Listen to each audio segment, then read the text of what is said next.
നമസ്കാരം. ലീഡർ എന്ന പ്രോഗ്രാമിലേക്ക് ഗുഡ്നസ് ടി വിയുടെ എല്ലാ പ്രേക്ഷകർക്കും ഹൃദ്യമായ സ്വാഗതം. ഇന്ന് നമ്മളോടൊപ്പം ഉള്ളത് യുവത്വത്തിൻ്റെ പ്രസരിപ്പും അനുഭവസമ്പത്തിൻ്റെ കരുത്തുമുള്ള ഇരിക്കൂർ MLA ആയ അഡ്വക്കേറ്റ് സജീവ് ജോസഫ് MLA ആണ്. ജനങ്ങളുടെ ആവശ്യങ്ങൾ അറിഞ്ഞ് അവരിൽ ഒരാളായി ജീവിക്കുന്ന അദ്ദേഹത്തിൻ്റെ വ്യക്തിപരമായ ജീവിതവും പൊതുപ്രവർത്തനവും ഒപ്പം ആത്മീയ ജീവിതത്തെക്കുറിച്ചൊക്കെ നമുക്കിന്ന് ചോദിച്ചറിയാം. അദ്ദേഹത്തെ നമുക്ക് ഈ ഒരു പ്രോഗ്രാമിലേക്ക് സ്വാഗതം ചെയ്യാം. സർ, സ്വാഗതം. നമസ്കാരം. ഇരിക്കൂറിൻ്റെ MLA ആയിട്ട് ഇപ്പോൾ 4 വർഷം അല്ലേ? അതെ, പൂർത്തിരിക്കാൻ. എങ്ങനെയാണ് ആദ്യമായി ഈ ഒരു മണ്ഡലത്തിൻ്റെ MLA ആയി തിരഞ്ഞെടുക്കപ്പെടുമ്പോൾ ഇരിക്കൂറിലെ മണ്ഡലത്തിലെ ജനങ്ങൾ എങ്ങനെയാണ് സ്വീകരിച്ചത്? ഇരിക്കൂർ മണ്ഡലം കേരളത്തിലെ ഏറ്റവും മലയോര മേഖലയായിട്ടുള്ള പിന്നോക്ക മേഖലയായിട്ടുള്ള ഒരു പ്രദേശമാണ്. അവിടെ കൂടുതൽ ആവശ്യങ്ങളും വികസന മുന്നേറ്റങ്ങളും അനിവാര്യമായ ഒരു മണ്ഡലം എന്ന നിലയിൽ വലിയ പ്രതീക്ഷകളാണ് ജനങ്ങൾക്കുള്ളത്. ഇവിടെ ദീർഘകാലം ശ്രീ KC ജോസഫ് ആയിരുന്നു MLA. കേരളത്തിലെ തന്നെ മുതിർന്ന നേതാവാണ് KC ജോസഫ്. അദ്ദേഹം 39 വർഷക്കാലം ഇരിക്കൂറിൻ്റെ MLA ആയിരുന്നു. ഒന്നുമില്ലായ്മയിൽ നിന്നും ഈ മണ്ഡലത്തെ വികസിതമായ ഒരു പ്രദേശമാക്കി മാറ്റിയത് അദ്ദേഹത്തിൻ്റെ ശ്രമഫലമായിട്ടാണ്.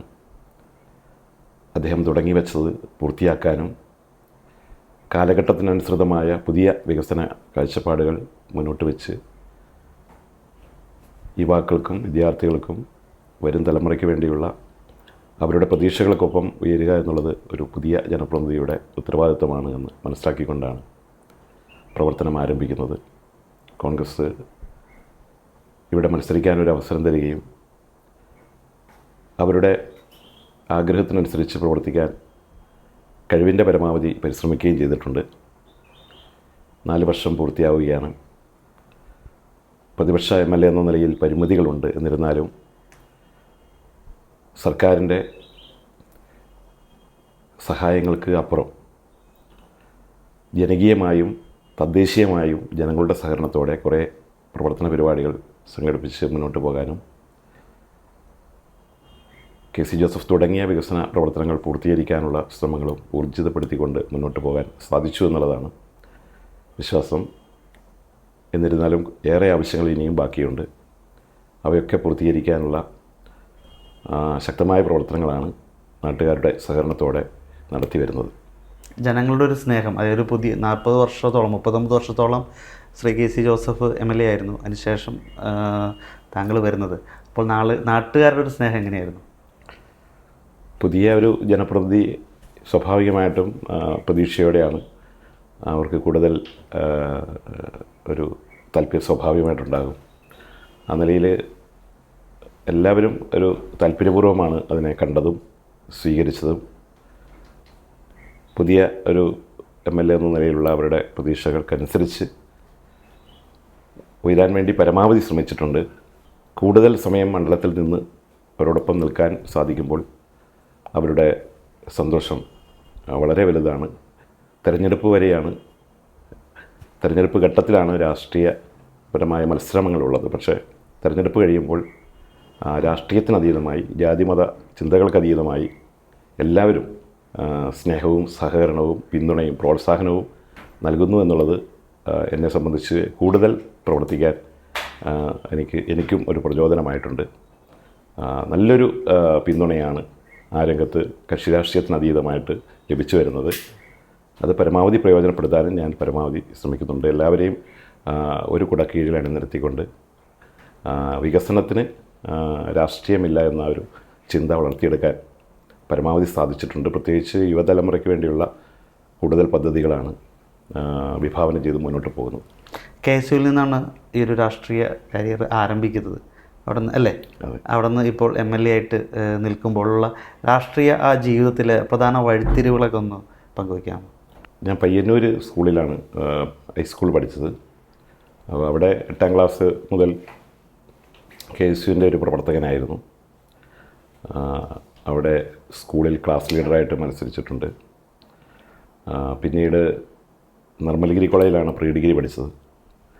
അവിടെ കോളേജ് യൂണിയൻ ചെയർമാനായിട്ടും പിന്നീട് കാലിക്കറ്റ് യൂണിവേഴ്സിറ്റിയുടെ ചെയർമാനായിട്ടും തിരഞ്ഞെടുക്കപ്പെട്ടത് നിർമ്മലഗിരി പഠിക്കുമ്പോഴാണ്.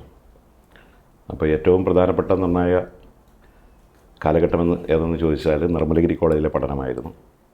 തുടക്കം കുറിച്ചത് പയ്യന്നൂർ സ്കൂളിലായിരുന്നെങ്കിലും നിർമ്മലഗിരിയിലെ പഠിക്കുമ്പോൾ യൂണിവേഴ്സിറ്റി യൂണിയൻ ചെയർമാനായതാണ് പൊളിറ്റിക്കൽ കരിയറിലെ ഒരു പ്രധാനപ്പെട്ട ഒരു ടേണിംഗ് പോയിൻ്റ് എന്ന് കരുതുകയാണ്. അന്ന് KSUവിൻ്റെ പ്രസിഡൻറ്റ് ബഹുമാനായ KC വേണുഗോപാലായിരുന്നു. അദ്ദേഹത്തിൻ്റെ പ്രത്യേകമായ താല്പര്യം ഒക്കെ മുൻനിർത്തിയാണ്, പ്രോത്സാഹനം കൊണ്ടാണ് യൂണിവേഴ്സിറ്റി യൂണിയൻ ചെയർമാനായി എനിക്ക് പ്രവർത്തിക്കാൻ അവസരം കിട്ടിയത്. പിന്നീട് KSU സംസ്ഥാന കമ്മിറ്റിയിലും അതിനുശേഷം കണ്ണൂർ ജില്ലാ യൂത്ത് കോൺഗ്രസിൻ്റെ പ്രസിഡൻ്റായി പ്രവർത്തിക്കാനും ആ സമയത്ത് കൂത്തുപറമ്പിലെ UDF സ്ഥാനാർത്ഥിയായി മത്സരിക്കാനും 2006 അവസരം കിട്ടി. പിന്നീട് 2007 മുതൽ 2012 വരെ ഡൽഹിയിൽ യൂത്ത് കോൺഗ്രസിൻ്റെ അഖിലേന്ത്യാ ഭാരവാഹിയായി പ്രവർത്തിക്കാൻ അവസരം ലഭിച്ചു. അതും വളരെ പ്രധാനപ്പെട്ട ഒരു കാലഘട്ടമായിട്ട് ഞാൻ ഓർക്കുകയാണ്. വളരെയേറെ പ്രാധാന്യമുള്ള ചില ഉത്തരവാദിത്തങ്ങളാണ് അന്ന് യൂത്ത് കോൺഗ്രസിൻ്റെ ദേശീയ ഭാരവാഹിയായി നിറവേറ്റിയത്. ശ്രീ രാഹുൽ ഗാന്ധി ICCയുടെ ജനറൽ സെക്രട്ടറിയായി യൂത്ത് കോൺഗ്രസിൻ്റെ ചുമതല നിർവഹിക്കുമ്പോഴാണ് ആ കാര്യങ്ങളൊക്കെ പ്രവർത്തിക്കാൻ അവസരം ലഭിച്ചത് എന്നുള്ളത്. യൂത്ത് കോൺഗ്രസിൻ്റെ പ്രവർത്തന രംഗത്ത് നിൽക്കുമ്പോഴാണ് KPCCയുടെ ജനറൽ സെക്രട്ടറിയായിട്ട് പ്രവർത്തിക്കാനും അവസരം കിട്ടുന്നത്. ഏതാണ്ട് 7 വർഷക്കാലം KPCC ജനറൽ സെക്രട്ടറിയായിട്ടും പ്രവർത്തിക്കാൻ അവസരം ലഭിച്ചു. വിദ്യാർത്ഥി കാലഘട്ടം തന്നെയാണ് തീർച്ചയായിട്ടും രാഷ്ട്രീയത്തിലേക്കുള്ള ഒരു വഴിത്തിരിവ്. ഏതായാലും ഈ വിദ്യാർത്ഥി രംഗത്തും യൂത്ത് മൂവ്മെൻറ്റ് രംഗത്തും വലിയൊരു പിന്തുണ പാർട്ടിയുടെയും സമൂഹത്തിൻ്റെ നാനാതുറകളിൽ നിന്ന് ലഭിച്ചിട്ടുണ്ട്. നിർമ്മലഗിരി കോളേജിൽ പഠിക്കുമ്പോൾ കോളേജിൻ്റെ രക്ഷാധികാരി വള്ളപ്പള്ളി പിതാവായിരുന്നു. അഭിനന്ദനായ വള്ളപ്പള്ളി പിതാവിൻ്റെ പ്രത്യേകമായ താല്പര്യങ്ങളും സ്നേഹവും പരിലാളനയും ഒക്കെ അനുഭവിച്ചറിയാൻ സാധിച്ചിട്ടുണ്ട്. ലഹരിവിരുദ്ധ വിദ്യാർത്ഥി യൂണിയൻ അന്ന് പിതാവ് ആരംഭിക്കുമ്പോൾ അതിൻ്റെ ആദ്യകാല പ്രവർത്തകനായി നിർമ്മലഗിരി കോളേജിൽ ആദ്യ യൂണിറ്റ് എടുക്കാനും ഒക്കെ അവസരം ലഭിച്ചു. പിതാവിൻ്റെ കൂടെ പല ഉപവാസ സമരങ്ങൾക്കും നിരോധന പ്രവർത്തനങ്ങൾക്കുമൊക്കെ അതിൻ്റെ ഭാഗമായി പ്രവർത്തിക്കാൻ അവസരം ലഭിച്ചതും അന്ന് ഏറ്റവും പ്രത്യേകമായി പിതാവിൻ്റെ ഒക്കെയുള്ള താല്പര്യത്തിലെ പിതാവിൻ്റെ പ്രചോദനമായിരുന്നു എന്നത് ഞാൻ സ്മരിക്കുകയാണ്. നിർമ്മലഗിരി കോളേജിൻ്റെ പ്രിൻസിപ്പൽ വടക്കുംമൂല അച്ഛൻ ഇപ്പോൾ ജീവിച്ചിരിക്കുന്നില്ല. അച്ഛൻ്റെ പ്രത്യേകമായ പ്രോത്സാഹനത്തെ ഞാൻ ഓർക്കുകയാണ്. നിർമ്മലഗിരി കോളേജാണ് സത്യത്തിൽ തലശ്ശേരി അതിരൂപതയുടെ കോളേജിലെ വിദ്യാർത്ഥി കാലഘട്ടം 6 വർഷത്തെ പ്രവർത്തനം എനിക്ക് തലശ്ശേരി രൂപതയിലൂടെ ഒരു വലിയ പിന്തുണ എനിക്ക് ലഭിച്ചിരുന്നു. ഈ 8ാം ക്ലാസ്സിൽ പഠിക്കുമ്പോഴാണ് KSUവിലേക്ക് വരുന്നത് അല്ലേ? അതെ. അവിടെ നിന്ന് മനസ്സിലായി. എങ്ങനെയാണ് ഈ ഒരു രാഷ്ട്രീയത്തിലേക്ക് വരാനായിട്ടുള്ളൊരു ആഗ്രഹം ചെറുപ്പത്തിനുള്ളിലുണ്ടായിരുന്നോ, അല്ലെങ്കിൽ കുടുംബത്തിൽ നിന്ന് ആരെങ്കിലും അത്തരത്തിൽ രാഷ്ട്രീയത്തിലുണ്ടായിരുന്നോ? അതിനെക്കുറിച്ചൊന്ന് പങ്കുവയ്ക്കാം. പിതാവ് AK ജോസഫ്, അദ്ദേഹം കോട്ടയം ജില്ലയിലെ കടുത്തുരുത്തി ബ്ലോക്കിലെ കോൺഗ്രസിൻ്റെ പ്രധാനപ്പെട്ട ഒരു ഭാരവാഹിയായിരുന്നു. അന്ന് മുതൽ ആ വിധത്തിലുള്ള കുടുംബപരമായിട്ടുള്ള ഒരു ബാക്ക്ഗ്രൗണ്ട് കോൺഗ്രസിനോട് അടുപ്പിക്കുന്നതിലെ വലിയൊരു ഘടകമായിരുന്നു. പിന്നീട് ഈ മലയോര മേഖലയിലെ വികസനോന്മുഖമായിട്ടുള്ള രാഷ്ട്രീയത്തിൻ്റെ ഞങ്ങളുടെ നാട്ടിൽ പ്രത്യേകിച്ച് കോൺഗ്രസ് അതിൻ്റെ മുന്നിൽ നിൽക്കുന്നു എന്നുള്ളതും പ്രത്യേകമായൊരു മമത കോൺഗ്രസ് പ്രസ്ഥാനത്തോടുണ്ടായിട്ടുണ്ട്. ആ നിലയിൽ അതുപോലെ തന്നെ കുടുംബപരമായിട്ടുള്ള പശ്ചാത്തലം, സുഹൃത്തുക്കൾ, അതൊക്കെ വലിയൊരു അനുഗ്രഹീതമായി. പയ്യന്നൂർ പഠിക്കുമ്പോൾ ശ്രീനാരായണ ഗുരുദേവൻ്റെ അവസാനത്തെ ശിഷ്യനായ സ്വാമി ആനന്ദതീർത്ഥരുടെ മഠത്തിൽ, അവിടെ ശ്രീനാരായണ വിദ്യാലയത്തിൽ ആയിരുന്നു ഞാൻ നിന്നത്. അവിടെ പ്രവർത്തിക്കുമ്പോഴും ഗാന്ധിജിയൊക്കെ സന്ദർശിക്കുകയും സ്വാതന്ത്ര്യ സമര പ്രസ്ഥാനത്തിന് വലിയ വേരോട്ടമുള്ള പയ്യന്നൂരിൻ്റെ മണ്ണിൽ ആശ്രമത്തിലുള്ള ജീവിതവും വളരെയേറെ ഈ പൊതുരംഗത്തേക്ക് പ്രവർത്തിക്കാൻ എനിക്ക് പ്രചോദനമേകിയിട്ടുണ്ട്. പയ്യന്നൂർ സ്കൂളിൽ പഠിക്കുമ്പോൾ അന്ന് സജിത്ത് ലാൽ KSUവിൻ്റെ ഏറ്റവും പ്രധാനപ്പെട്ട ഒരു രക്തസാക്ഷിയാണ്. സജിത്ത് ലാലിനോടൊപ്പമാണ് ഞങ്ങൾ പ്രവർത്തിച്ചത്. അക്കാലത്തെ വിദ്യാർത്ഥി രാഷ്ട്രീയത്തിലെ പ്രാധാന്യവും അതിൻ്റെ പ്രധാനപ്പെട്ട നല്ല വശങ്ങളുമൊക്കെ ഉൾക്കൊള്ളാനും അക്കാലത്ത് ഇന്ദിരാഗാന്ധിയും രാജീവ് ഗാന്ധിയും ഒക്കെ കോൺഗ്രസ് പ്രസ്ഥാനത്തെ നയിക്കുന്ന കാലഘട്ടവുമൊക്കെ ഏറ്റവും ആകർഷകമായിരുന്നു. ആ നിലയിൽ കോൺഗ്രസിൻ്റെ ആശയങ്ങളോട് കുടുംബപരമായും ജീവിച്ച പശ്ചാത്തലവും അക്കാലത്തെ ദേശീയ ചിന്താധാരയും കോൺഗ്രസിൻ്റെ ദേശീയ കാഴ്ചപ്പാടും മതേതര സ്വഭാവവും ഒക്കെ ഏറെ ആകർഷിക്കപ്പെട്ടു. ആ നിലയിലാണ് മെല്ലെ മെല്ലെ ഈ വിദ്യാർത്ഥി രാഷ്ട്രീയത്തിൽ സജീവമാകാൻ വേണ്ടി അവസരമുണ്ടായത്. ഇപ്പോൾ MLA ആയപ്പോൾ ഒരു 4 വർഷം MLA ആകുമ്പോൾ അല്ലെങ്കിൽ ഈ രാഷ്ട്രീയ ജീവിതത്തിൽ ആരെങ്കിലൊക്കെ മാതൃകയാക്കാൻ ശ്രമിച്ചിട്ടുണ്ടോ? ഒരു ഗുരു എന്ന സ്ഥാനത്തേക്ക് രാഷ്ട്രീയ ജീവിതത്തിൽ? ദേശീയ തലത്തിൽ കോൺഗ്രസിൻ്റെ നേതാക്കന്മാരെല്ലാം നമുക്കെല്ലാം പ്രചോദനം നൽകിയിരിക്കുന്നവരാണ്.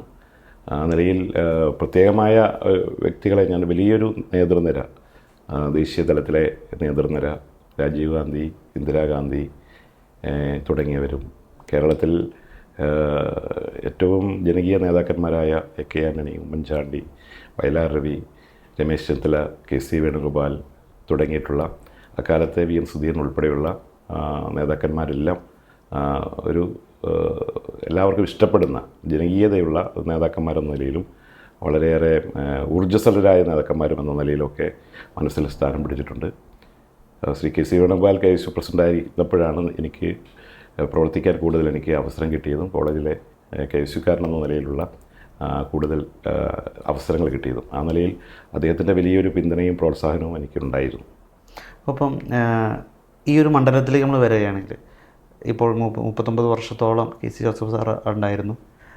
പിന്നീട് ഇപ്പോൾ 4 വർഷം ആകുമ്പോൾ എന്തൊക്കെ മേഖലയിലേക്കായിരുന്നു വികസന സ്വപ്നങ്ങൾ? ഇപ്പോൾ ഇരിക്കൂർ മണ്ഡലത്തിലെ വികസനങ്ങൾ ചെയ്യേണ്ട പ്രധാനപ്പെട്ട സ്വപ്നങ്ങൾ അങ്ങയുടെ മനസ്സിലെന്തായിരുന്നു പ്രധാനപ്പെട്ടത്? ശ്രീ KC ജോസഫ് ഞാൻ സൂചിപ്പിച്ചതുപോലെ അടിസ്ഥാന സൗകര്യ വികസന രംഗത്ത് ആയിരുന്നു ഈ ഇരിക്കൂർ മേഖല ഏറ്റവും കൂടുതൽ വെല്ലുവിളി നേരിട്ടത്. കാരണം കുടിയേറ്റ മേഖലയാണ്, ഇവിടെ യാത്ര ചെയ്യാൻ സൗകര്യമില്ല, അവരുടെ ഗ്രാമങ്ങളിലേക്ക് യാത്ര ചെയ്യാൻ, പുറത്തേക്ക് യാത്ര ചെയ്യാൻ സാധിക്കുന്നില്ല. അപ്പോൾ നിരവധിയായ ആവശ്യങ്ങളുണ്ടെങ്കിലും ഫസ്റ്റ് പ്രയോറിറ്റി പശ്ചാത്തല സൗകര്യ വികസന രംഗത്തേക്ക് കൊടുക്കേണ്ടി വന്നു. അത് അപ്പോഴാണെങ്കിലും ഇപ്പോഴാണെങ്കിലും അങ്ങനെ ചെയ്യാൻ സാധിക്കും.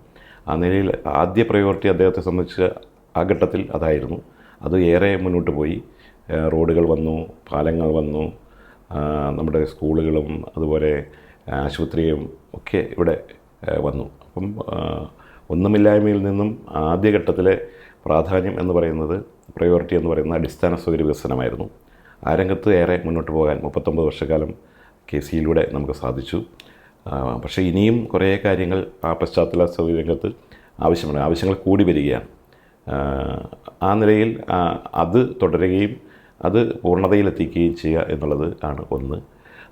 ഇപ്പോൾ നമുക്ക് വെല്ലുവിളിയായി നിൽക്കുന്ന, നമുക്ക് കുറവുകളുള്ള മേഖല ആരോഗ്യരംഗത്തെ കാര്യങ്ങളാണ്. പ്രത്യേകിച്ച് ആശുപത്രികൾ, ചെറിയ ആശുപത്രികൾ എല്ലാ പഞ്ചായത്തുകളിലും ഉണ്ടെങ്കിലും നമുക്കൊരു കൂടുതൽ സൗകര്യമുള്ള, എമർജൻസി സൗകര്യമുള്ള ആശുപത്രികൾ, വലിയ ആശുപത്രികളില്ല എന്നുള്ളത് ആണ് ഒരു കുറവുള്ളത്. അത് നിലവിലെ ഗവൺമെൻറ്റിൻ്റെ സിസ്റ്റം അനുസരിച്ച് നമുക്ക് പരിമിതികളുമുണ്ട്. അപ്പോൾ അതിലൊക്കെ നയപരമായ സർക്കാരിൻ്റെ തീരുമാനങ്ങൾ ഒന്ന് വേണം. അതോടൊപ്പം ഏത് വിധേനയും ഇനി സർക്കാർ മേഖലയിലല്ലെങ്കിലും സ്വകാര്യ മേഖലയിലെങ്കിലും ഒരു ആശുപത്രി ഇവിടെ ആവശ്യമാണ്. കാരണം അടിയന്തര ഘട്ടങ്ങളിൽ ചികിത്സ കിട്ടാതെ മരിക്കുന്ന ആളുകളെ സംബന്ധിച്ച് അത് വലിയ നാടിൻ്റെ ഒരു വലിയ വേദനയായിട്ടത് നിൽക്കുകയാണ്. കാരണം 2 മണിക്കൂർ യാത്ര ചെയ്ത് വേണം ആശുപത്രിയിലേക്ക് പോകാൻ, നല്ല കൂടുതൽ സൗകര്യമുള്ള ആശുപത്രിയിലേക്ക് പോകാൻ. പ്രത്യേകിച്ച് ഇപ്പോഴൊക്കെ ഈ കുഴഞ്ഞ് വീണ് മരിക്കുന്ന സാഹചര്യങ്ങൾ, ഹൃദ്രോഗവുമായി ബന്ധപ്പെട്ട കാര്യങ്ങൾ, അടിയന്തര ചികിത്സ ആവശ്യമുള്ള സന്ദർഭങ്ങളിലൊക്കെ ആ പ്രതിസന്ധി നേരിടുന്നുണ്ട്. അപകടങ്ങൾപ്പെട്ടാലൊക്കെ ആ പ്രശ്നങ്ങൾ നേരിടുകയാണ്. അതുകൊണ്ട് അത് ഇരിക്കൂറിൻ്റെ മാത്രമല്ല, ഈ കേരളത്തിലെ മലയോര മേഖലകളിലൊക്കെ ഈ ചികിത്സാ രംഗത്ത് പെട്ടെന്ന് ഒരു അരമണിക്കൂർ കൊണ്ട് ആശുപത്രി, എമർജൻസി സൗകര്യമുള്ള ആശുപത്രികൾ ലഭ്യമാക്കുന്ന ഒരു സാഹചര്യം ഉണ്ടാകണം. അപ്പോൾ അതിനനുസൃതമായ ഒരു നിയമനിർമ്മാണത്തിലെ മാറ്റങ്ങൾ വേണം. ഇരിക്കൂറിൽ പ്രത്യേകിച്ച് അതിനുള്ള ഒരു സംവിധാനത്തിന് വേണ്ടിയുള്ള ഒരു ആഗ്രഹമുണ്ട്. അതാണ് ഒരു പ്രധാനപ്പെട്ട ഒരു ആവശ്യമായിട്ട് എനിക്ക് പെട്ടെന്ന് തോന്നുന്നത്. നമുക്ക് കാലഘട്ടത്തിനനുസരിച്ചൊരു മാറ്റം ഉണ്ടാകാത്തത് ആ രംഗത്താണെന്ന് തോന്നുകയാണ്. അതുപോലെ തന്നെ വിദ്യാഭ്യാസ രംഗത്ത് വലിയ മാറ്റങ്ങൾ വന്നു. പക്ഷേ ഉന്നത വിദ്യാഭ്യാസ സ്ഥാപനങ്ങളുടെ കുറവുണ്ട്. എന്നിരുന്നാലും ഈ കുടിയേറ്റ മേഖലയിൽ നിന്നും ആളുകൾ വിദേശത്തേക്ക് കുടിയേറുന്നു എന്നുള്ളത്, അതായത് ഇവിടെ കുടിയിറക്കത്തിൻ്റെ ഒരു കാലഘട്ടമായിട്ട് മാറുകയാണ്. അതും ഒരു വലിയ ഒരു വെല്ലുവിളിയാണ്. അപ്പോൾ അതനുസരിച്ചുള്ള കുട്ടികൾക്ക് അവരുടെ സ്വപ്നങ്ങൾക്കനുസരിച്ചുള്ള വിദ്യാഭ്യാസ സ്ഥാപനങ്ങൾ നമുക്ക് ഇവിടെ എന്നല്ല കേരളത്തിലും ഉണ്ടാകണം. ആ നിലയിലുള്ള ഒരു പ്രവർത്തനം. മറ്റൊന്ന്, ടൂറിസം രംഗത്താണ് നമുക്കൊരു സാധ്യത ഉള്ളത്. കാർഷിക മേഖല പ്രതിസന്ധി നേരിടുന്നു. അത് ഇരിക്കൂറിന് മാത്രം പ്രശ്നമല്ല, ആഗോള പ്രതിഭാസം തന്നെയാണ്. എന്നിരുന്നാലും നമുക്ക് കാർഷിക രംഗത്തെ പ്രശ്നങ്ങൾ അഡ്രസ്സ് ചെയ്യാൻ സാധിക്കുന്നതോടൊപ്പം തന്നെ രണ്ടാമത്തെ ഒരു വരുമാന മാർഗ്ഗമായി നമുക്ക് വികസിപ്പിച്ചെടുക്കാൻ സാധിക്കുന്ന ടൂറിസം മേഖലയ്ക്ക് വലിയ അനന്ത സാധ്യതയുള്ള മണ്ഡലമാണ് ഇരിക്കൂർ. ഒട്ടേറെ ടൂറിസം സ്പോട്ടുകളുണ്ട്. കണ്ണൂർ ജില്ലയിൽ തന്നെ ഏറ്റവും കൂടുതൽ ടൂറിസ്റ്റുകൾ വരുന്ന, സഞ്ചാരികൾ വരുന്ന, ഇഷ്ടപ്പെടുന്ന കുറേ ടൂറിസം ഡെസ്റ്റിനേഷൻസ് ഇരിക്കൂർ മണ്ഡലത്തിലുണ്ട്. അപ്പോൾ അതിന് അവിടെ വികസിപ്പിച്ച് ടൂറിസ്റ്റുകളെ കൊണ്ടുവരിക മാത്രമല്ല, അത് നാടിൻ്റെ ഒരു വരുമാന മാർഗ്ഗമായി ഇവിടുത്തെ താമസിക്കുന്ന ആളുകൾക്കൊക്കെ അതുവഴി ഒരു വരുമാന മാർഗ്ഗം ഉണ്ടാക്കുക എന്ന ലക്ഷ്യത്തോടു കൂടി ടൂറിസം രംഗത്തുള്ള സാധ്യതകളെ പ്രയോജനപ്പെടുത്തുക എന്നുള്ളതും വളരെ പരമപ്രധാനമായ ലക്ഷ്യമാണ്. പിന്നെ യുവാക്കൾ നേരിടുന്ന തൊഴിലില്ലായ്മ പ്രശ്നങ്ങളുണ്ട്. അപ്പോൾ അത് പരിഹരിക്കുക എന്നുള്ളത് അത് കോമൺ ആയ ഒരു ഫാക്ടറാണെങ്കിലും അതിനും മലയോരത്തുള്ള സംരംഭങ്ങളും അതിനുള്ള സാഹചര്യങ്ങളും ഒരുക്കുക എന്നുള്ളതും ഒരു പ്രധാനപ്പെട്ട പ്രയോറിറ്റി ആയിട്ട് കാണുന്നുണ്ട്.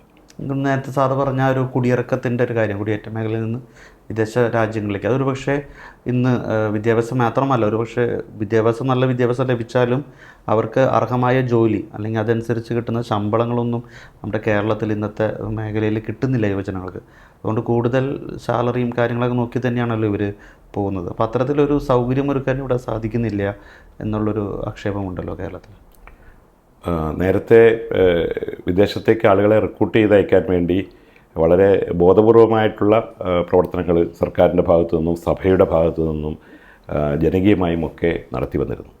ഇന്നിപ്പോൾ അത് നേരെ യു ടേൺ എടുക്കുന്ന ഒരവസ്ഥയിലേക്ക് വരികയാണ്. ഇപ്പോൾ അതിനെ നിരുത്സാഹപ്പെടുത്തേണ്ട ഒരു ഘട്ടത്തിലെത്തി നിൽക്കുകയാണ്. നമ്മുടെ നാട്ടിൽ തന്നെ നമ്മുടെ യുവാക്കളെ, വിദ്യാർത്ഥികളെ നിർത്തേണ്ട ഒരു ചിന്തയിലേക്ക് നമ്മൾ എത്തേണ്ട ഒരു സന്ദർഭത്തിലാണുള്ളത്.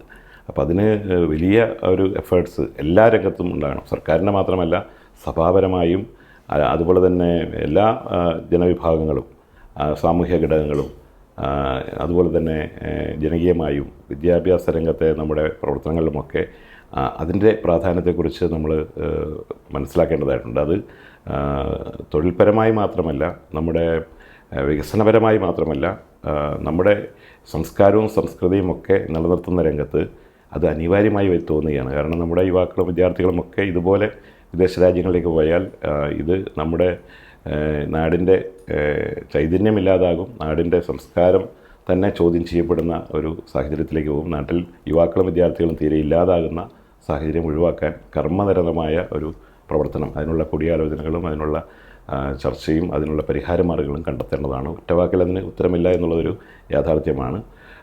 എന്നിരുന്നാലും ഇപ്പോൾ എനിക്ക് കിട്ടുന്ന വേദികളൊക്കെ ഞാൻ അത് മാതാപിതാക്കളോടാണെങ്കിലും യുവ സമൂഹത്തോടാണെങ്കിലും അത് ഷെയർ ചെയ്യാറുണ്ട്. അത്തരമൊരു ചിന്ത എല്ലാവരിലും ഉണ്ട് താൻ. പക്ഷേ എല്ലാവരും ഒരു കുടുംബപരമായ അവർക്ക് രക്ഷ നേടുന്നതിന് വേണ്ടി, പ്രത്യേകിച്ച് കാർഷിക മേഖല പ്രതിസന്ധി നേരിടുന്നതുകൊണ്ട് ആകെയുള്ള മാർഗം കുട്ടികളെ വിദേശത്തേക്ക് അയക്കുക, ജോലി സമ്പാദിക്കുക, അതുവഴി ഒരു രക്ഷപ്പെടലാണ് എല്ലാവരും ആഗ്രഹിക്കുന്നത്. അപ്പോൾ അതിന് നമുക്കാരെയും കുറ്റം പറയാനും സാധിക്കില്ല. പക്ഷേ നമുക്ക് സംസ്ഥാനത്തിനും നാടിനും നമ്മുടെ എല്ലാവർക്കും വലിയൊരു ദൂരവ്യാപകമായിട്ടുള്ള പ്രത്യാഘാതങ്ങൾ ഉണ്ടാക്കുന്ന ഒരു പ്രശ്നം ആണ് എന്നുള്ളത് ഗൗരവമായി ചിന്തിക്കേണ്ട ഒരു വിഷയമാണ്. പ്രത്യേകിച്ച് ഏറ്റവും കൂടുതൽ ഈ കുടിയിറക്കമുള്ളത് മലയോര മേഖലയിലാണ്. പണ്ട് ജോലിക്ക് വേണ്ടി മാത്രമാണ് പോയിരുന്നതെങ്കിൽ ഇപ്പോൾ +2 കഴിഞ്ഞാൽ കുട്ടികൾ പഠനത്തിനും കൂടി പോവുകയാണ്. പഠിച്ചു കഴിഞ്ഞാൽ അവിടെ ജോലിക്ക് വേണ്ടി അവിടെ നിൽക്കുകയാണ്. പ്രത്യേകിച്ച് ഗൾഫ് കൺട്രീസിലല്ല, മറ്റ് യൂറോപ്യൻ കൺട്രീസിലേക്കൊക്കെ പോകുന്നതാണ് അതിൻ്റെ പ്രശ്നം ഗുരുതരമാക്കുന്നത്. കാരണം അവർ തിരിച്ചു വരുന്നില്ല. അപ്പോൾ അവരും അവരുടെ ഫാമിലിയൊക്കെ അവിടെ സെറ്റിലാവുന്നു. നമ്മുടെ മാതാപിതാക്കന്മാർ മാത്രം നാട്ടിൽ നിൽക്കുന്ന ഒരു അവസ്ഥ. അപ്പോൾ കോട്ടയം, പത്തനംതിട്ട ജില്ലകളിലൊക്കെയുള്ള പ്രശ്നങ്ങൾ നമ്മൾ പലപ്പോഴും ചർച്ച ചെയ്യാറുണ്ട്. ഒരു വയോജനങ്ങളുടെ നാടായിട്ട് നമ്മൾ മാറുന്നു എന്നുള്ളത് വലിയൊരു പ്രശ്നം തന്നെയാണ്. ഇപ്പോൾ മാതാപിതാക്കളെ കൂടി കൊണ്ടുപോകാൻ വേണ്ടി ഉള്ള ശ്രമങ്ങൾ തുടങ്ങിയിരിക്കുകയാണ്. അപ്പം അങ്ങനെ വരുമ്പോഴുള്ള ഗുരുതരമായ പ്രശ്നം നമ്മൾ കാണേണ്ടതുണ്ട്. അപ്പോൾ അതിന് നിങ്ങൾ പറഞ്ഞതുപോലെ ഏറ്റവും ശാശ്വതമായ മാർഗം ഇവിടെ അവസരങ്ങൾ ഉണ്ടാക്കുക എന്നുള്ളതാണ്, ആകർഷകമായ അവസരങ്ങൾ ഉണ്ടാക്കുക എന്നുള്ളതാണ്. അതിന് സർക്കാരിനാണ് ഏറ്റവും വലിയ റോളുള്ളത്. അന്തർദേശീയ തലത്തിലൊക്കെ ഇത്തരം പ്രശ്നങ്ങളുണ്ടെങ്കിലും ഇന്ത്യയിൽ ഏറ്റവും കൂടുതൽ പ്രശ്നം നേരിടുന്നത് കേരളത്തിലാണ്. കാരണം നല്ല കഴിവുള്ള ആളുകളുള്ള, പഠന മികവുള്ളവർ, എക്സ്പെർട്ടായിട്ടുള്ള ആൾക്കാരെല്ലാം ഉള്ളത്, പ്രത്യേകിച്ച് വിദേശങ്ങളിലേക്ക് പോകാൻ ഒരു ത്വരയുള്ളത് ഒക്കെ നമ്മുടെ കേരളത്തിലാണ്. അപ്പോൾ അത് അഡ്രസ്സ് ചെയ്യാൻ വേണ്ടി ദേശീയ തലത്തിലുള്ള പ്രവർത്തനം പോരാ, കേരളത്തിന് ഒരു തനതായ ഒരു ശൈലി അതിന് രൂപപ്പെടുത്തേണ്ടതായിട്ടുണ്ട്. മറ്റൊരു കാര്യം, സാറിൻ്റെ ഒരു MLA ആയതിനു ശേഷമുള്ള ഒരു ജീവിതത്തിൽ, അല്ലെങ്കിൽ ഈ മണ്ഡലവുമായി ബന്ധപ്പെട്ടുള്ള പ്രവർത്തനങ്ങളിൽ നേരിട്ടിട്ടുള്ള ഏറ്റവും ഒരു പ്രധാനപ്പെട്ട വെല്ലുവിളി എന്തായിരുന്നു? എല്ലാ മണ്ഡലങ്ങളിലെയും പോലെ നമുക്ക് ഒരു സാധാരണഗതിയിൽ ചെയ്യുന്ന പ്രവർത്തനങ്ങളാണ് പൊതുവെ ആളുകളൊക്കെ കണ്ടിട്ടുള്ളത്. പൊതുവെ ഒരു കൺവെൻഷണൽ സ്റ്റൈൽ, നമുക്ക് പരമ്പരാഗതമായി ചെയ്തു വരുന്ന സർക്കാരിൻ്റെ സംവിധാനങ്ങളെ ഉപയോഗപ്പെടുത്തിക്കൊണ്ട് സർക്കാർ തരുന്ന ഫണ്ട് കൊടുക്കുന്ന പ്രവർത്തനമാണ് പൊതുവെ എല്ലാവരും കാണുന്നത്, കണ്ട് ശീലിച്ചിട്ടുള്ളതും. ഇവിടെ പ്രത്യേകമായി ഞാനൊരു ഒരു പരിശ്രമം നടത്തിയത് മണ്ഡലത്തിൽ, അതിനോടൊപ്പം തന്നെ അത് പരമാവധി സർക്കാരിൻ്റെ സംവിധാനങ്ങളെ പ്രയോജനപ്പെടുത്തുന്നതോടൊപ്പം തദ്ദേശീയമായി ജനകീയമായി എല്ലാവരെയും കൂട്ടിയോജിപ്പിച്ച് നമുക്കിവിടെ എന്ത് ചെയ്യാൻ കഴിയുമെന്നതിനെക്കുറിച്ചുള്ള കുറേ ചിന്തകളാണ് എല്ലാവരുമായി ഷെയർ ചെയ്തത്. ഞാൻ പ്രതീക്ഷിച്ചതിനേക്കാൾ വളരെ നല്ല ഒരു പ്രതികരണമാണ് ആ കാര്യത്തിൽ ലഭിച്ചത്. പ്രത്യേകിച്ച് വിദ്യാഭ്യാസ രംഗത്ത് ദിശാദർശൻ എന്നൊരു കൂട്ടായ്മ രൂപീകരിച്ച് അതൊരു വളരെ ബ്രാൻഡഡ് ആയിട്ടുള്ളൊരു വിദ്യാഭ്യാസ പദ്ധതിയായി മാറി ദിശാദർശൻ. അതുപോലെ തന്നെ ടൂറിസം രംഗത്ത് ഇരിക്കൂർ ടൂറിസം ബ്രാൻഡ് ചെയ്യാൻ വേണ്ടി അതിനുവേണ്ടിയുള്ള പ്രവർത്തനങ്ങൾ, നിരവധി പ്രവർത്തനങ്ങൾ അതിൻ്റെ ഭാഗമായി നടത്തി. പിന്നെ കാർഷിക മേഖല ഏറ്റവും സുപ്രധാനമായ മണ്ഡലത്തിൻ്റെ മേഖലയായതുകൊണ്ട് കാർഷിക മേഖലയ്ക്ക് വേണ്ടിയുള്ള കുറേ സമഗ്രമായ പദ്ധതി നടപ്പിലാക്കി. ഇത് മൂന്നുമാണ് ഞാൻ ഒന്ന് ഫോക്കസ് ചെയ്ത മേഖല: വിദ്യാഭ്യാസം, ടൂറിസം, കൃഷി. അപ്പോൾ അതിൽ നല്ലൊരു റിസൾട്ടുണ്ടായി. പിന്നെ നമുക്ക് വെല്ലുവിളി ചോദിച്ചു, ഈ ഏറ്റവും കൂടുതൽ നല്ല മിടുക്കരായ IT പ്രൊഫഷണൽസ് ഉള്ള മണ്ഡലം കൂടിയാണ്. ഇവിടെ കുറേ ആളുകൾ നമ്മുടെ മണ്ഡലത്തിലുണ്ട്. അവരെ ഓർഗനൈസ് ചെയ്യുന്ന രംഗത്താണ് നമുക്ക് ഉദ്ദേശിച്ചതുപോലെ നമുക്ക് റിസൾട്ട് ഉണ്ടാക്കാൻ പറ്റാത്തത്. അവരൊക്കെ ബാംഗ്ലൂർ അല്ലെങ്കിൽ തിരുവനന്തപുരം, കൊച്ചി, അതേപോലെയുള്ള IT ഓറിയൻറ്റഡ് ആയിട്ടുള്ള സ്ഥലങ്ങളിലാണ് എല്ലാവരുടെയും അവരുടെ താല്പര്യവും ഒന്ന് അവർക്ക് ആകർഷകമായിട്ടുള്ള സൗകര്യങ്ങളും അവിടെയാണ് കിട്ടുന്നത്. ഞാനതൊരു ശ്രമം നടത്തിയിട്ട് എനിക്ക് ഒരു വേണ്ടത്ര ഒരു സാറ്റിസ്ഫാക്ഷൻ അല്ലെങ്കിൽ ഒരു ഫുൾഫിൽ ചെയ്യാൻ സാധിച്ചില്ല എന്ന് തോന്നുന്നത്, IT പ്രൊഫഷണൽസിനെ നമുക്ക് നാട്ടിൽ നിർത്തി ഇവിടെ IT രംഗത്ത് നമ്മുടെ സംരംഭങ്ങൾ തുടങ്ങുക, അതുപോലെ തന്നെ കൂടുതൽ IT മേഖലയിലുള്ള ആളുകളെ ഇവിടെ നിർത്തിക്കൊണ്ടുള്ള കോമൺ ആയിട്ടുള്ള ഫെസിലിറ്റേഷൻ സെൻറ്റേഴ്സ് തുടങ്ങുക, സ്റ്റാർട്ടപ്പുകൾ തുടങ്ങുക. അപ്പോൾ അതിനുവേണ്ടിയൊക്കെ ഒരു പ്രവർത്തനം തുടങ്ങിയിരുന്നു. പക്ഷെ അതിലേക്ക് നമ്മുടെ നാട്ടിൽ നിൽക്കാൻ ആളുകൾക്കൊരു വിമുഖത കാണുകയാണ്. അപ്പോൾ ഒന്ന്, അവർ നല്ല IT സ്ഥാപനങ്ങൾ കയറി അതിൻ്റെ അടുത്ത സ്ഥലങ്ങൾ അന്വേഷിച്ച് അവരിങ്ങനെ ഒരു യാത്രയിലാണുള്ളത്. അപ്പം നമുക്ക് ചെറിയ രീതിയിൽ IT നമ്മുടെ നാട്ടിൽ ഫുൾഫിൽ ചെയ്യാൻ സാധിക്കില്ല. അതിന് വലിയൊരു എഫേർട്സ് വേണമെന്ന് തോന്നുന്നു. നമ്മുടെ കുട്ടികളുടെ ചിന്തയും ആ നിലയിലാണ് പോകുന്നത്. അപ്പം നമുക്ക് IT രംഗത്ത് നമ്മുടെ കഴിവുകളുള്ള കുട്ടികളെ നാട്ടിൽ നിർത്തി ഇവിടെ സംരംഭങ്ങൾ തുടങ്ങി ഇവിടെ നമുക്ക് ചെറിയ സ്റ്റാർട്ടപ്പുകളും അതുപോലെ തന്നെ ചെറിയ IT പാർക്കുകളൊക്കെ തുടങ്ങുന്നതിന് വലിയ ഒരു വെല്ലുവിളി ഇപ്പോൾ മലയോര മേഖല നേരിടുകയാണ്. ഇപ്പോൾ ബാംഗ്ലൂരൊക്കെയാണ് എസ്റ്റാബ്ലിഷ് ചെയ്തിരിക്കുന്ന സ്ഥലം, കൊച്ചിയിലും തിരുവനന്തപുരത്തും ഉണ്ട്. നമുക്ക് കണ്ണൂർ ജില്ലയിൽ പോലും അത്തരം ഒരു കൾച്ചറിലേക്ക് വരുന്നില്ല. പ്രത്യേകിച്ച് മലയോര മേഖലയിൽ ഈ മൈസൂരും ബാംഗ്ലൂരും ആയിട്ടുള്ള IT കൂടുതൽ പ്രാധാന്യമുള്ള മേഖലയായിട്ട് കണക്ട് ചെയ്യാൻ വേണ്ടിയുള്ള ശ്രമം നടത്തിയെങ്കിലും അതിൽ വിജയിക്കുന്നില്ല. അപ്പോൾ അതൊരു വെല്ലുവിളിയാണ്. അതിന് കൂടുതൽ വലിയ പദ്ധതികൾ ആവശ്യമാണെന്ന് തോന്നിയാണ്. അതിന് ചെറിയ നിലയിൽ നമുക്ക് നിൽക്കില്ല. അപ്പോൾ അതൊരു മണ്ഡലം കേന്ദ്രീകൃതമായി ചെയ്യുന്ന ബുദ്ധിമുട്ടുള്ളൊരു കാര്യമാണ്. രാഷ്ട്രീയത്തിനപ്പുറം തൻ്റെ വ്യക്തിപരമായ ജീവിതത്തിലേക്ക് വരികയാണെങ്കിൽ ഇത്രയൊക്കെ തിരക്കുകളുണ്ട്. ഈ തിരക്കുകളുടെയൊക്കെ ഇടയിൽ എങ്ങനെയാണ് കുടുംബത്തോടൊപ്പമൊക്കെ ചെലവിടാനുള്ള സമയം കണ്ടെത്തുന്നത്? തീർച്ചയായിട്ടും പുതിയൊരു MLA എന്ന നിലയിൽ എല്ലായിടത്തും എത്താൻ വേണ്ടി ഉള്ള ഉത്തരവാദിത്വം ഉണ്ടെന്ന്. രണ്ട്, എല്ലാവരും എല്ലാ പരിപാടികളിലേക്കും സ്വാഭാവികമായിട്ടും വിളിക്കുമ്പോൾ പരമാവധി പോകാൻ വേണ്ടി ശ്രമിക്കുന്നുണ്ട്. ആ സമയത്ത് കൂടുതൽ സമയം വീട്ടിലേക്ക് ചിലവഴിക്കാൻ സാധിക്കുന്നില്ല. ഭാര്യ സ്കൂൾ ടീച്ചറാണ്. അവർ മാത്രമേ വീട്ടിലുള്ളൂ. മകൾ UK യിലാണുള്ളത്. അപ്പോൾ ആ നിലയിൽ അവരിവിടെ ഒറ്റയ്ക്കാണ്. അപ്പോൾ ഞാൻ ഈ ഫുൾ യാത്രയിലായിരിക്കും. മണ്ഡലത്തിൽ തന്നെയാണ്. എന്നിരുന്നാലും നേരത്തെ ഡൽഹിയിൽ പ്രവർത്തിക്കുമ്പോൾ 7 വർഷക്കാലം ഇവിടെ ഇല്ലായിരുന്നു. അത് താരതമ്യം ചെയ്യുമ്പോൾ ഇവിടെ നാട്ടിൽ അവൈലബിൾ ആണ് എന്നുള്ളത് ഒരു കുഴപ്പമില്ല. എന്നിരുന്നാലും മുഴുവൻ സമയം ഫീൽഡിലാണ്. രാത്രി വളരെ വൈകിയാണ് എത്തുന്നത്. രാവിലെ തന്നെ പുറപ്പെടും. എന്നിരുന്നാലും അതൊരു പ്രശ്നമില്ല. ആർക്കും ഒരു പരിഭവ കാര്യത്തിലില്ല. അഡ്ജസ്റ്റ് ചെയ്താണ് പോകുന്നത്. എന്നിരുന്നാലും പരമാവധി സമയം ഫീൽഡിൽ നിൽക്കുകയാണ് എന്നാണ് അത്. പക്ഷെ എന്നാലും 100% എത്തുന്നില്ല. എന്തെങ്കിലും കുറവുകൾ എവിടെയെങ്കിലുമൊക്കെ ഉണ്ടാകും. എന്നാലും പരമാവധി അക്കാര്യത്തിൽ പരിശ്രമിക്കുന്നുണ്ട്. ഇപ്പം ഞാനങ്ങനെ കൂടുതൽ പുറത്തേക്കൊന്നും പോകാറില്ല. മണ്ഡലം ശ്രദ്ധിക്കും. പിന്നെ നിയമസഭ ഉള്ളപ്പോൾ തിരുവനന്തപുരത്ത് പോകും, കമ്മിറ്റികൾക്ക് പോകും. കൂടുതൽ പാർട്ടിയിലും മറ്റ് ചുമതലകളധികം ഏറ്റെടുത്തിരുന്നില്ല. ഇപ്പോഴാണ് വയനാട് ജില്ലയുടെ സംഘടനാ ചുമതല ലഭിച്ചിട്ടുള്ളത്. അവിടെയും അത്യാവശ്യം ചെലവഴിക്കുന്നുണ്ട്. പരമാവധി മണ്ഡലത്തിൽ തന്നെയാണ് നിൽക്കുന്നത്. സീറോ മലബാർ സഭയിലെ സമുദായത്തിലെ അംഗമാണ്, വിശ്വാസിയാണ്. എങ്ങനെയാണ് വിശ്വാസ ജീവിതം മുന്നോട്ട് പോകുന്നത്? കുട്ടിക്കാലം മുതൽ സഭയുടെ എല്ലാ കാര്യങ്ങളിലും പ്രവർത്തനങ്ങളിലും അതിൻ്റെ ഭാഗമാകാൻ വേണ്ടി കഴിഞ്ഞിട്ടുണ്ട് എന്നുള്ളതാണ് എനിക്ക് ഏറ്റവും സന്തോഷമുള്ളത്. ഞാൻ നേരത്തെ പറഞ്ഞു, പൊതുരംഗത്ത് നിൽക്കുമ്പോൾ തന്നെ അത് തിരിഞ്ഞു നോക്കുമ്പോൾ അതിലേറ്റവും വലിയൊരു ആദ്യത്തെ ഈ പൊതു കാര്യങ്ങൾ ഇടപെട്ടത് ഏതെന്ന് ചോദിച്ചാൽ മിഷൻ ലീഗായിരുന്നു. അപ്പോൾ മിഷൻ ലീഗിൻ്റെ അംഗമായിരുന്നു, ഭാരവാഹിയായിരുന്നു.